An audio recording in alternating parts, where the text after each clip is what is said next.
Hey, Kyle. Hey, Omar. Is it too early to do a cold open? Never. I didn't think so either.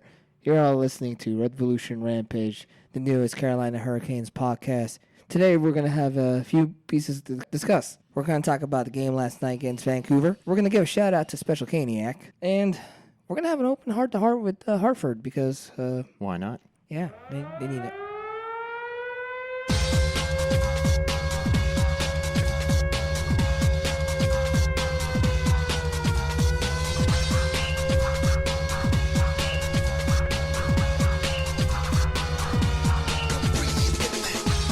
All right, last night, game against Vancouver. Holy smokes. How about that? Yeah, it was literally happening right before our eyes. Indeed. As we were sitting in 121. We were sitting down in 121 in row Eve. You couldn't miss us. We were the loudest, most obnoxious people in there. Easily. Okay, maybe not section... 328. Yeah, They were pretty loud, too. They were pretty loud. Everyone can hear them no matter where you are. But yeah, no, the atmosphere yesterday was incredible. Yeah. Oh, yeah. Definitely probably one of the loudest games I've been to in a while. Yeah, I'm hoping for another one of those tonight against the Avalanche. Yeah, we need it.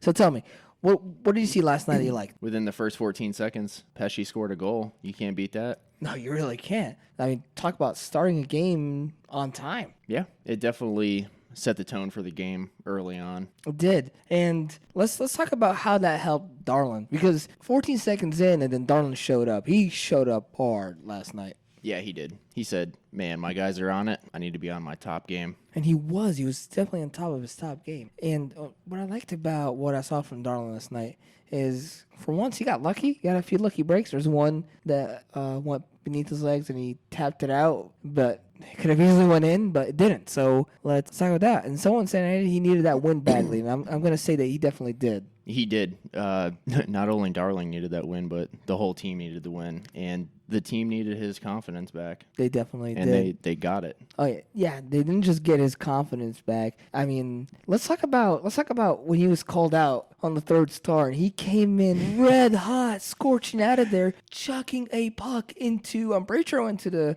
300 level from where I saw. All right, maybe not. Yeah, he came out hot. Like he ripped that thing. It was like from outfield. Hey, Darlin, if this whole goaltender thing doesn't work out, I'm pretty sure the Panthers will take you as next quarterback.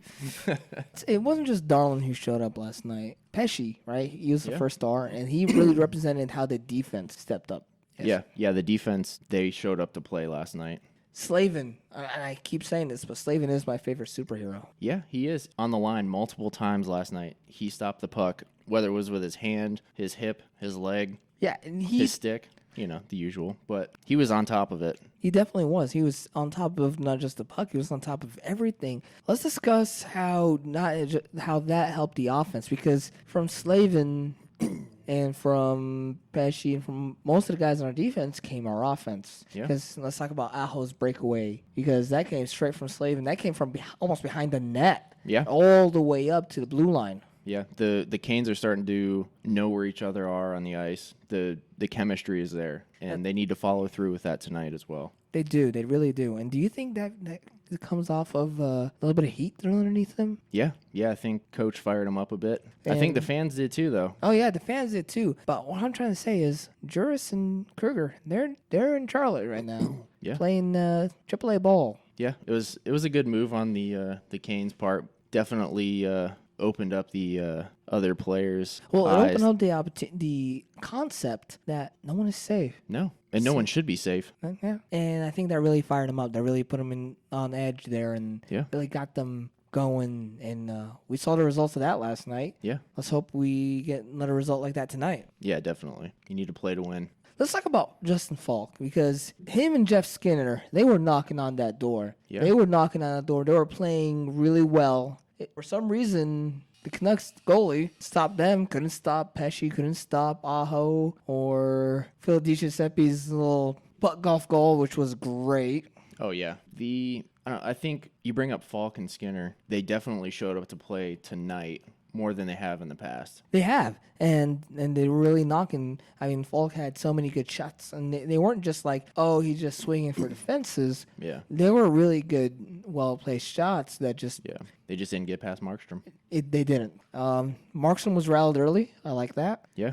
The whole team was. Oh yeah, all of the Canucks. I guess without your all-star is kind of hard. Yeah, it brings down the morale a little bit, but so does a goal after 14 seconds into the game. Yeah. Well, we've done that before though. Yeah, we have. But it didn't rally the Rangers when we went up to Madison Square Garden and Justin Williams scores one under a minute. No. But it rattled Vancouver last night because the team rallied. Yeah, they did. The team definitely came to play last night. 3 goals in the first. Nothing happening in the second. However, the shots on goal didn't deteriorate as they did in the third against Philadelphia. Which was atrocious. It was. And I think that was really important to recognize that the team left after second period against Philadelphia. But they didn't do that last night. No. And I think that comes from the locker room and the on play. Definitely. You look at a guy like Justin Williams, I noticed that quite often he's always on the ice, moving up to a face-off, saying, hey, watch this, watch that. He's giving out some instruction. He is. He's directing. He's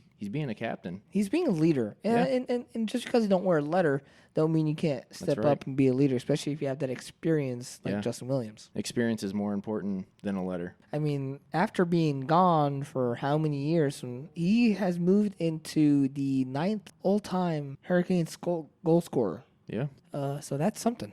Yeah, and I think he'll continue to bump those numbers up and continue that leadership on the. So your prediction for tonight?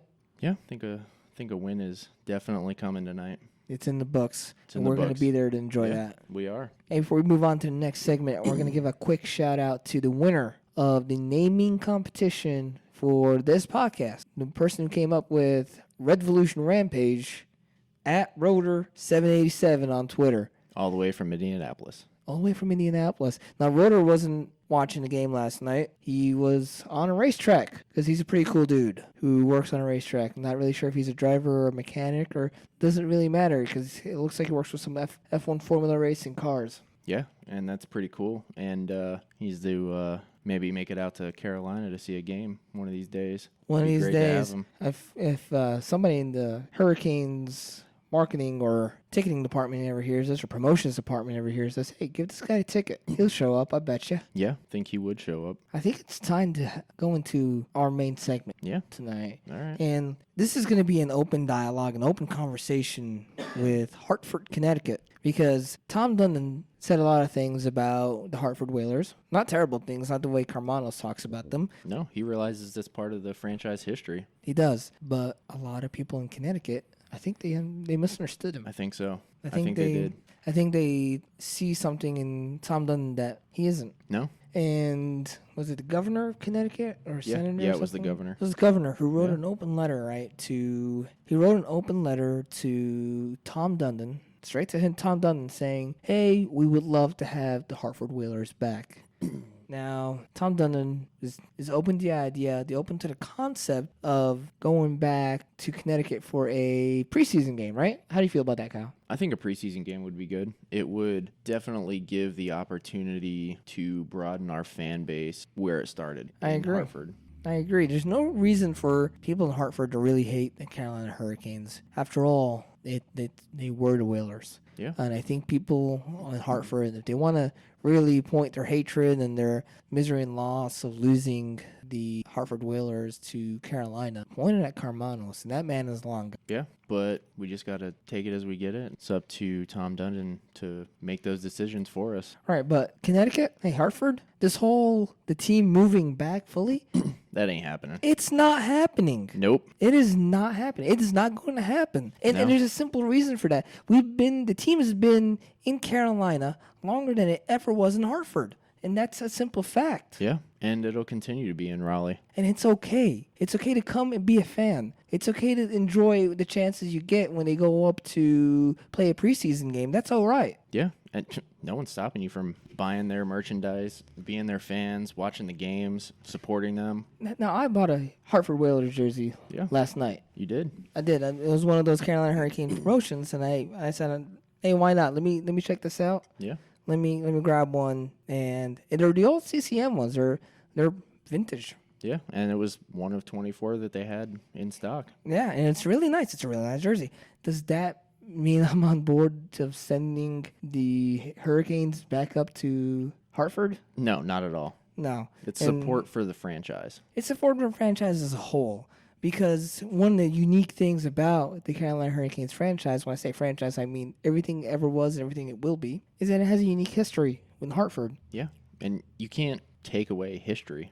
No, you can't. But you can't use it as an excuse to do inconsiderable things, though. No, you can't. And the governor is trying to slide in and take an opportunity to get the Canes back to Hartford. And to be honest with you guys, yeah, no, it's not going to happen. And Tom Dunn did not purchase a franchise in Carolina to uproot it and try to make money somewhere else. No, he likes the Raleigh area. He sees the potential. He's already spending. Yeah. He's already invested. He's invested so much in PNC already. Yeah. He's Out going of to his make own so many. pocket. Oh yeah, and he's going to make more investments. So it just, as from a business consideration, it makes no sense. No. And he even said when he officially took over the team that he wasn't going anywhere. He wasn't taking the team anywhere. No, And nor did he ever see it happen. He signed a agreement to at least keep the team here for 7 years. So even if Tom Dunn is lying to us, Yeah. it's a 7 year long con in which you will eventually spend a lot of money in Carolina. Yeah. There's no businessman out there who says, you know what I'm going to do? I'm just going to lay low for 7 years and then cash in on my basically $1 billion investment. Yeah. And honestly, in that 7 years, I see a cup. One cup? At least one. I see several. I'm not limiting. I'm just saying at least one. It's true. It's true. At least one. And I think it will happen. I think not just a cup. I think Multiple playoff.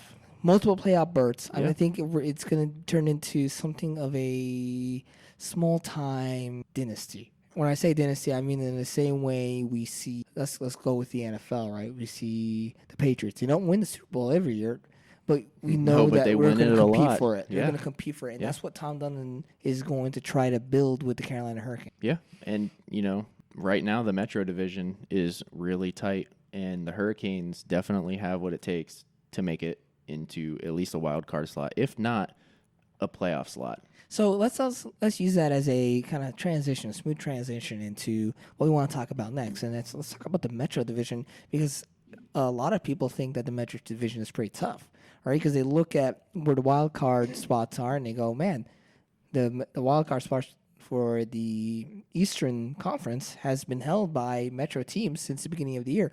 But is that true? Is the Metro division that tough? When you look at the points, you can say no. But when you look at how often those slots change almost daily, then yeah. Yeah, I would say yes. it's a dogfight. Yeah, it is. It's been a dogfight between all these Metro teams. They all lose together. They all win together. Yeah. It's frustrating, really. Yeah, we were keeping tabs on the Red Wings Islanders game last night. We were. Along with everyone sitting around us. Yeah. and folks, that was a crazy game. If you haven't seen the highlights for that, go back and watch it because, Detroit kind of dropped the ball. Calgary dropped their own ball against the Rangers. Yeah, they did. Or a puck. I guess you'd say they dropped the puck. Yeah, it's more appropriate. Oh, yeah. But honestly, the issue with the Metro division is that it's all up for grabs. I don't just mean the wild card spots. I don't mean those playoff the slots are playoff up slots in for- the up third. for grabs I'm talking too. about even where the Capitals are sitting up there. They shouldn't get too comfy either. No, they're only, 3-4 points behind, I think? They're sitting ahead, at sorry. they're only about 4 or 5 points ahead of the Yeah. Penguins. Yeah, that's... And the Penguins didn't look like they were going to ever make the playoffs in the first half of the season. And No. then, because remember, that's the half of the season that we blanked them out in their own home and emptied their arena. That was fun. Yeah, it was good. And we need that. We need that consistency, though. Just like William said, we need to string those wins together because that's what it takes to be a playoff team and a cup. Indeed. And he should know something about that. The man's won several Yeah. Stanley Cups. So I've got a question to all our listeners because the Carolina Hurricanes have been caught in misery for 8 years without playoffs, and now we have a new opportunity.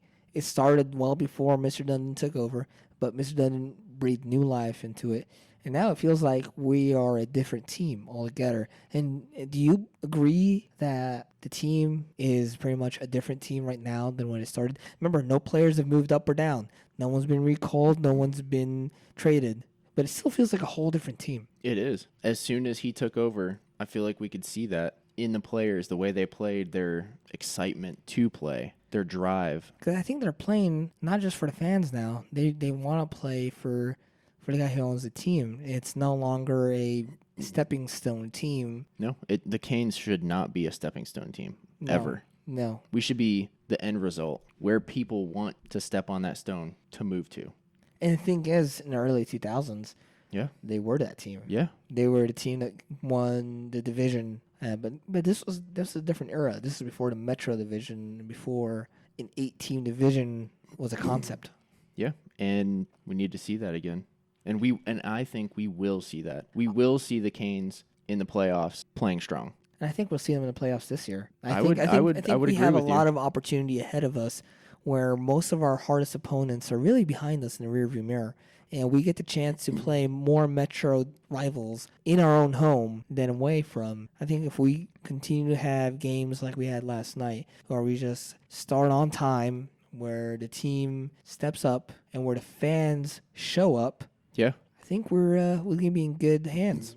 Yeah, and honestly, fan participation is crucial at this point in the season. It really is. And I think we saw that last night. We saw the wave multiple times. Once. It went around twice. No, it was I think it went around 3 or 4 times. And on the second time, there was definitely... heavy participation. Yeah, there was a lot more participation.